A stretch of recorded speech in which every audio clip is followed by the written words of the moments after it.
Okay, so our next speaker will be Richard Issit from London, UK. He was introduced yesterday, so I'm going to talk about something else about him. When we were having a beer yesterday, he told me that when he was young, he used to take things apart and then put them back together to make something new or to try to reconstruct whatever he took apart.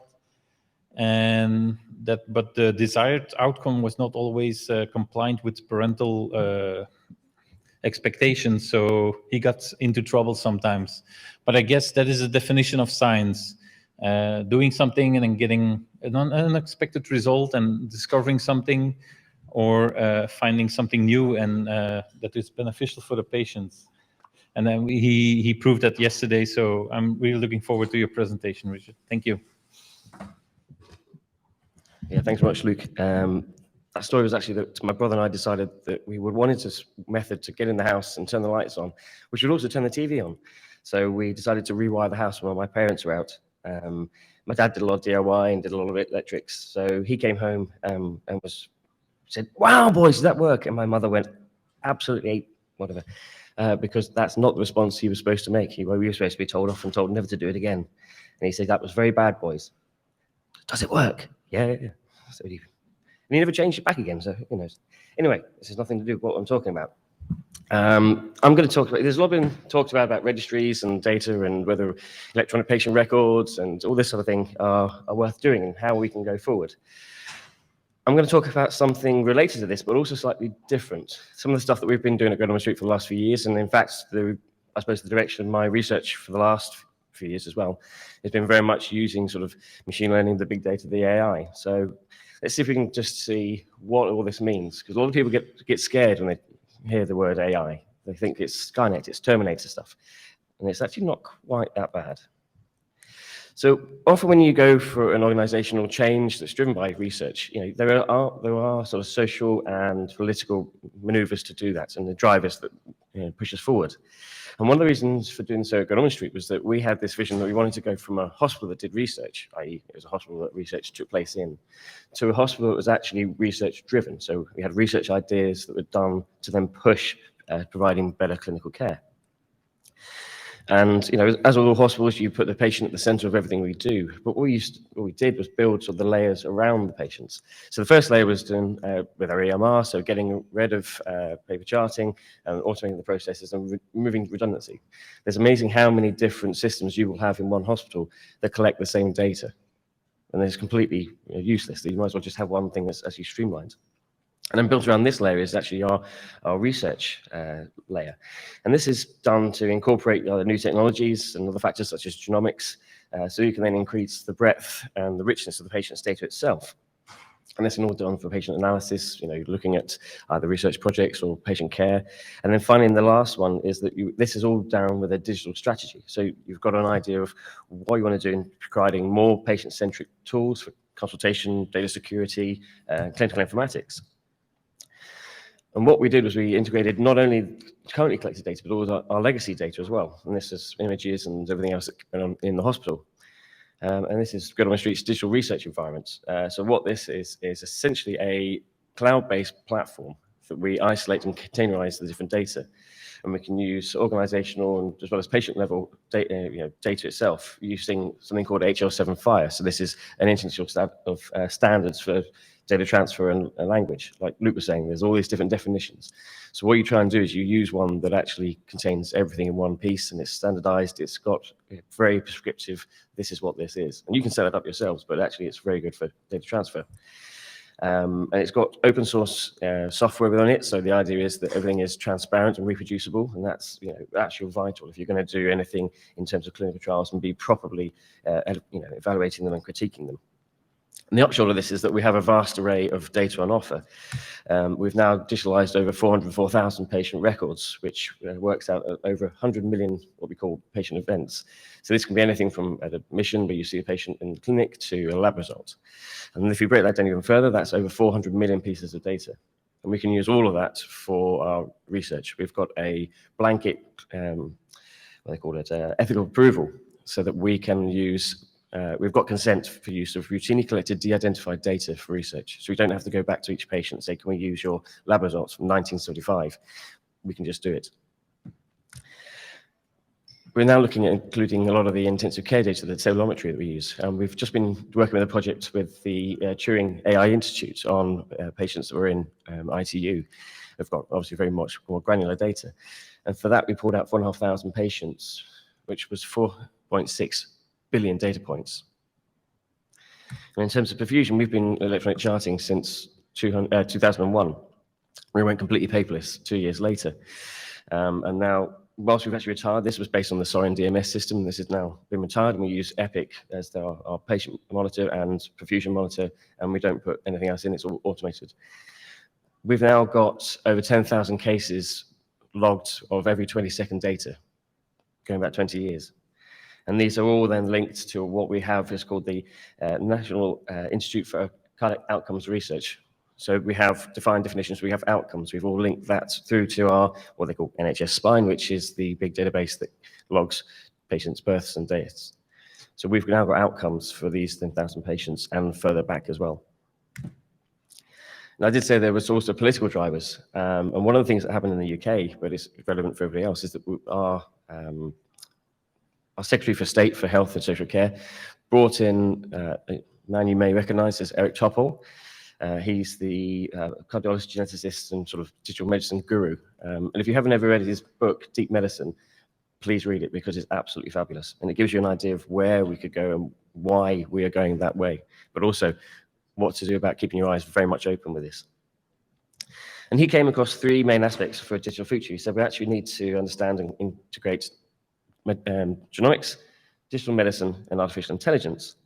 But he also gave a roadmap of how that was attainable for the education of the staff, because a lot of the drivers behind this is actually making sure the staff that are working there have the tools in order to go forward. And he highlighted the need for a sort of basic understanding of those fundamental elements in all healthcare roles, with the idea of developing then clinical academic roles in every specialty.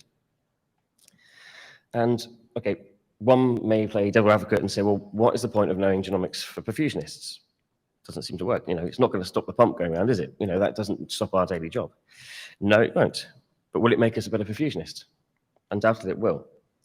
But actually interacting with our genetic codes and, you know, understanding the differences that makes the conduct of bypass, and that's only just beginning to be understood, you know, we will be better placed to actually provide individualized care for all of our patients. A good example of this, for example, is EDN2 gene, which is linked to phenylephrine resistance.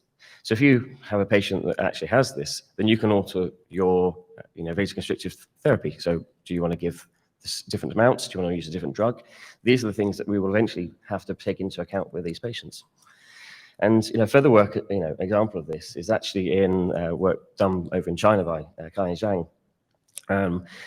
Don't worry too much, but essentially what they were doing was using some of the machine learning, so support vector machines, and linking it in with a lot of the genetic registries to say, actually, we found 4 what they call hub genes, which are turned on when we go on bypass, and they actually augment inflammatory response.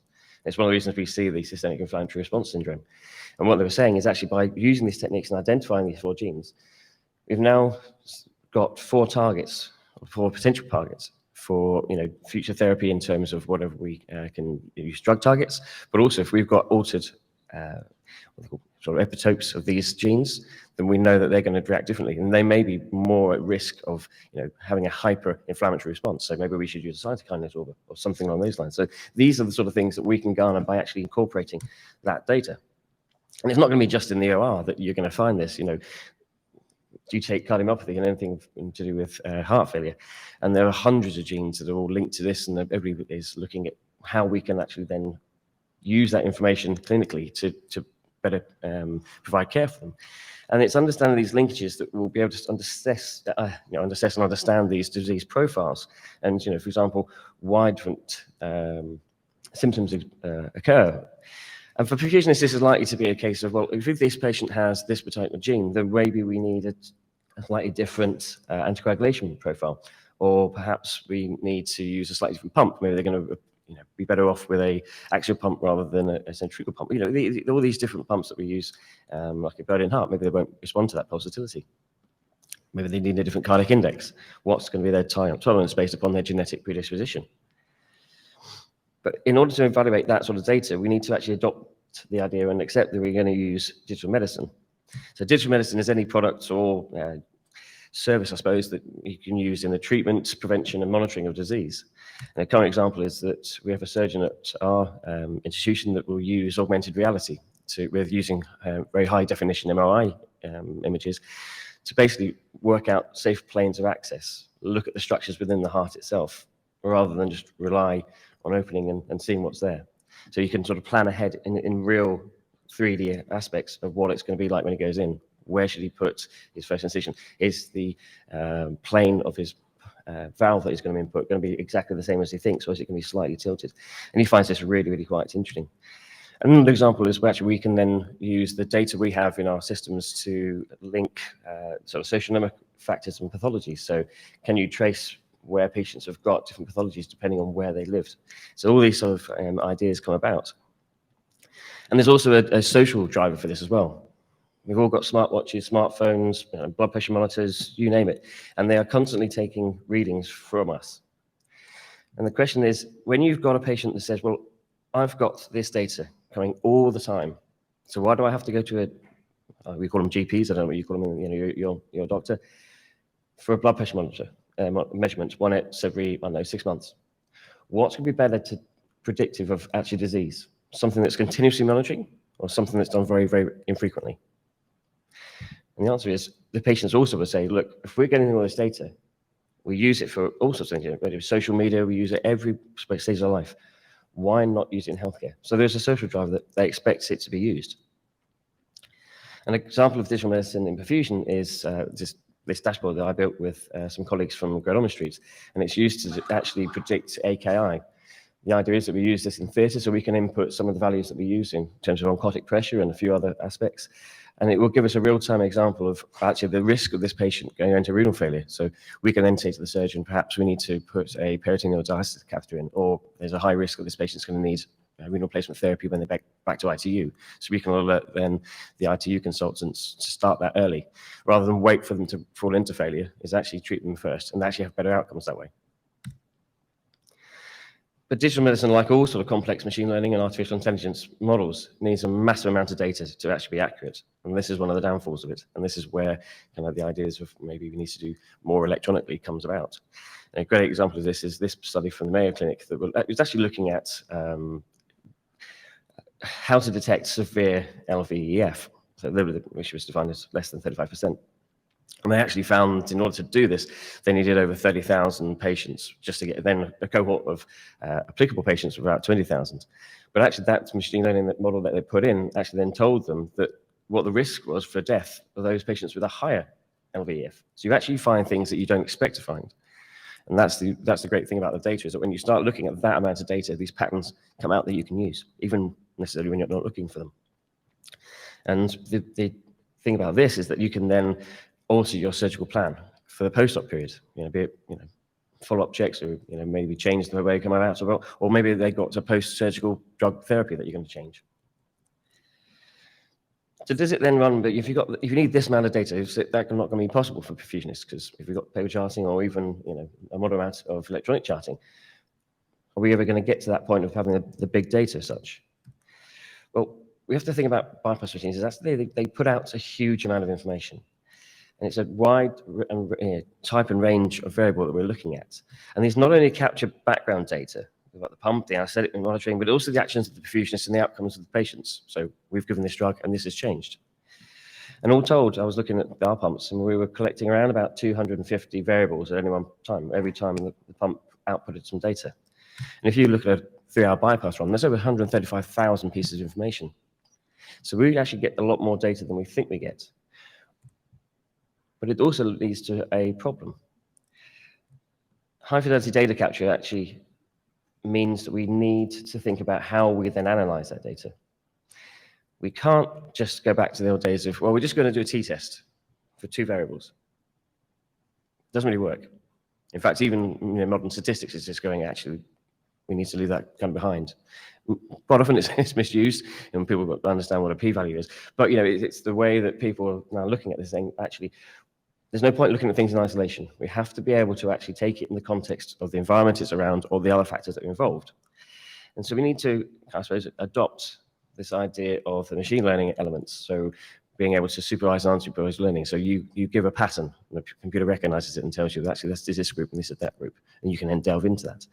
And when you're looking at that many pieces of information and that many variables, you're going to look at things like dimensionality reduction, which sounds more complicated than it is. You're just saying, well, what's important in this?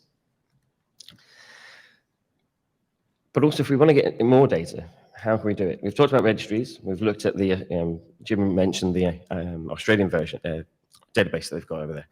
I mean, that's a great example of where this is powerful.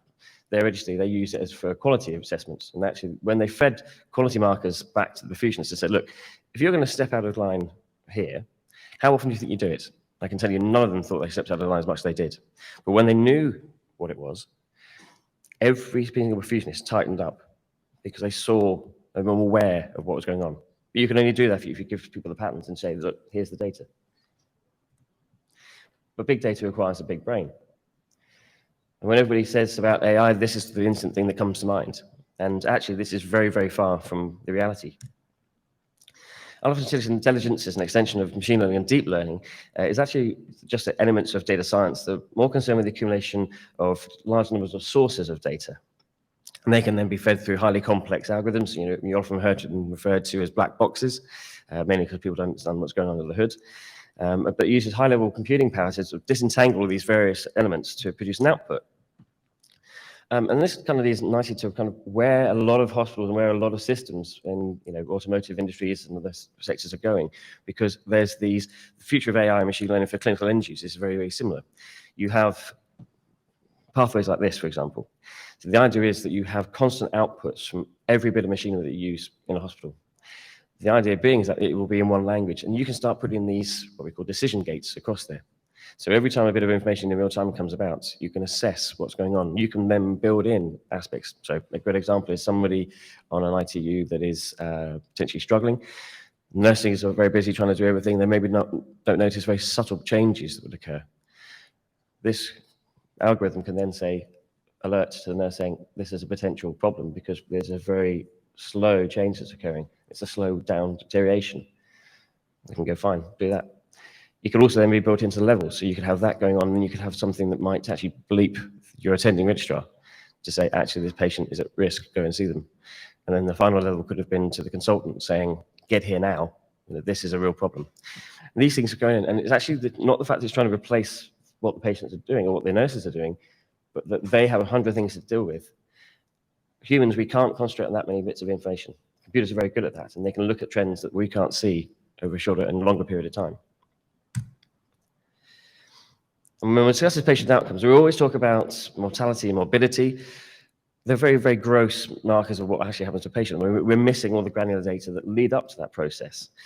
And this is why sort of high fidelity data capture is actually really important. And this is an example from a guy at the University of Bristol in conjunction with them. It's actually Amazon research that gave him the sort of data platform.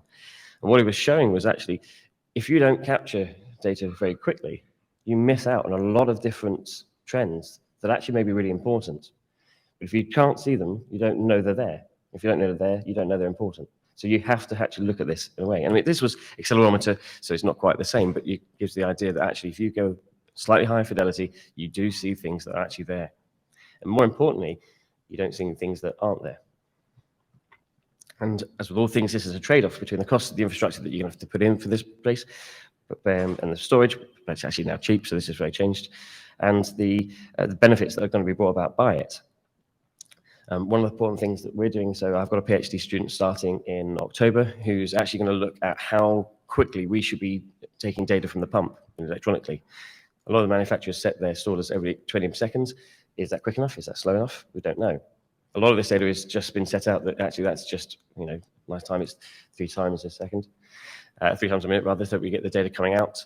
Whereas actually, we're missing out on a lot of data. So the PhD student is going to look at how quickly, how linked to outcomes. Maybe then we can use this to then say to our manufacturers, can we use this to go forward? This is where it's proven that that is the better place to go. So, is machine learning needed? If you look at some of the sort of drivers around this, in the UK, for example, we've got a massive amount of funding going into all of this. We've got WHO UK has put in £54 million into transforming healthcare data science, and we're training data scientists, particularly in healthcare itself, so we could work with all this data. And there are a number of charities that are setting up hubs to look at linkages. Don't look at in isolation of just what's happening in the hospital, but link it to your underlying records for the patients all around the country. That doesn't mean we're going to get it right. This is something that my government's put out, saying artificial intelligence, how to get it right. Well, considering that Google, Apple, and everybody else haven't worked it out yet, I think they may have jumped the gun a little bit, if I'm honest. But to give you a demonstration of the power of using the data, this is the British Heart Foundation Data Science Centre that was built just before COVID. And the idea was it was going to link up all cardiac data from every patient in the UK. Unfortunately, COVID hit, and we couldn't go any forward with this at that point in time. But the government gave the go-ahead to say, well, all right, now you've got it in place, let's just see if it's going to work. Look at COVID. So they turned it on, and within a week, they'd linked up the entire patient records for COVID-19 for 54 million people. That's complete data sets for more than 96% of the English population. That's a staggering achievement. And you think that's going to go further, and we're going to be able to bring more things. But that's what they can do. But then, does that mean that we all need to embrace it? If we're not particularly interested in going forward in research, we don't love running a pump, we don't want to go and become computer scientists and spend all the time going back to school to relearn code and everything else, does that mean that we're going to be isolated? Not at all. You may have heard a small thing about ChatGTP, for example. This is a functional AI chatbot that you can use very easily to ask a question, and it has some downsides. It has some good sides, like everything else.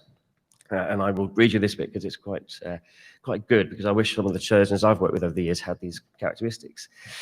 The dialogue format makes it possible for ChatGTP to answer follow-up questions, admit its mistakes, challenge incorrect premises, and reject inappropriate requests. Like I say, I wish I worked with some surgeons who could take that. However, unlike these surgeons, it says ChatGTP has a propensity to confidently provide factually incorrect responses. I'm sure we've all been there before.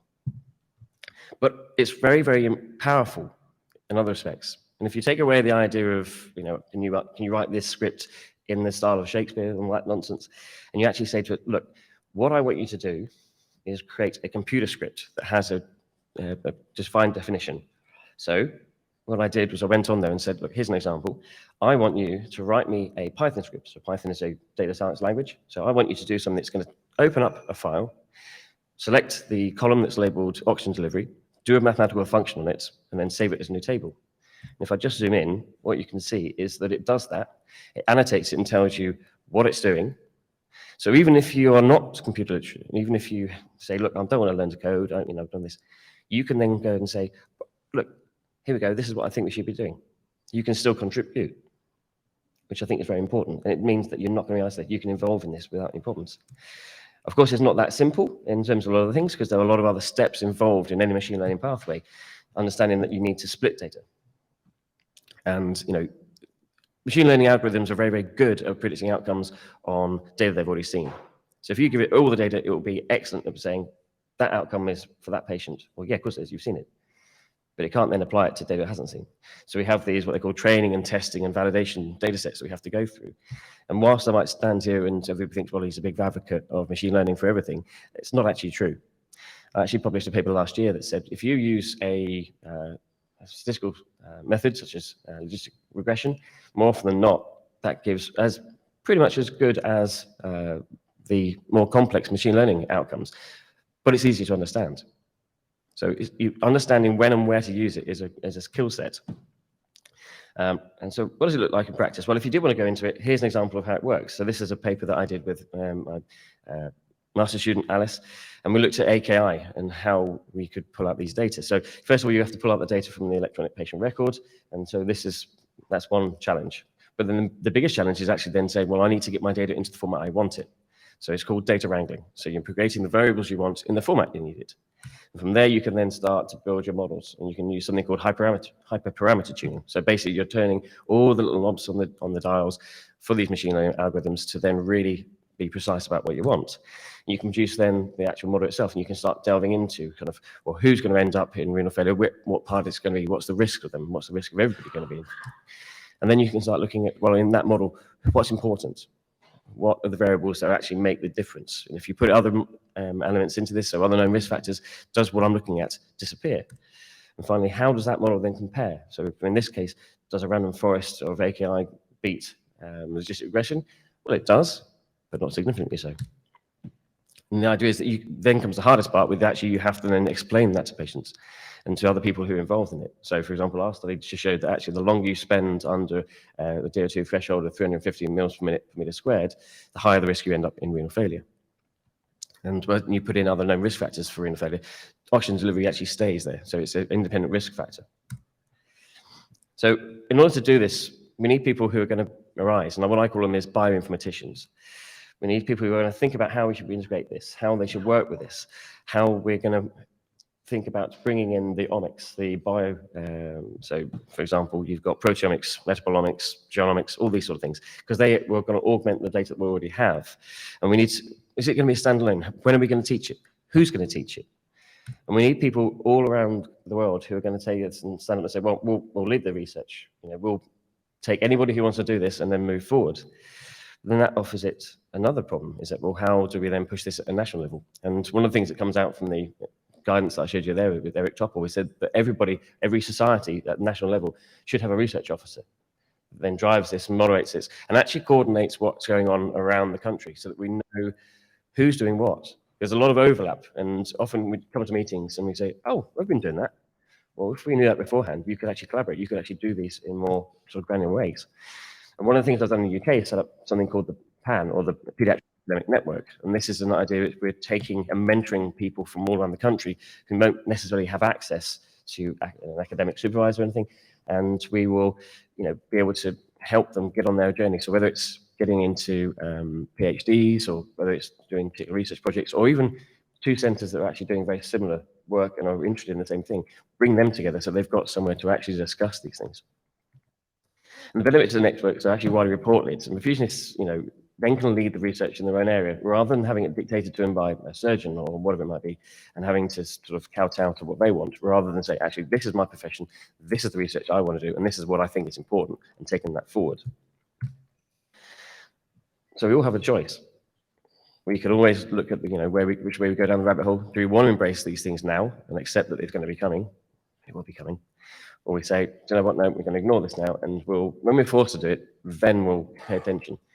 But by that point, we might have missed the opportunity to actually have a driver's seat. So we're going to be doing something that's been enforced on us rather than we've had the opportunity to actually say, no, this is what we want to do.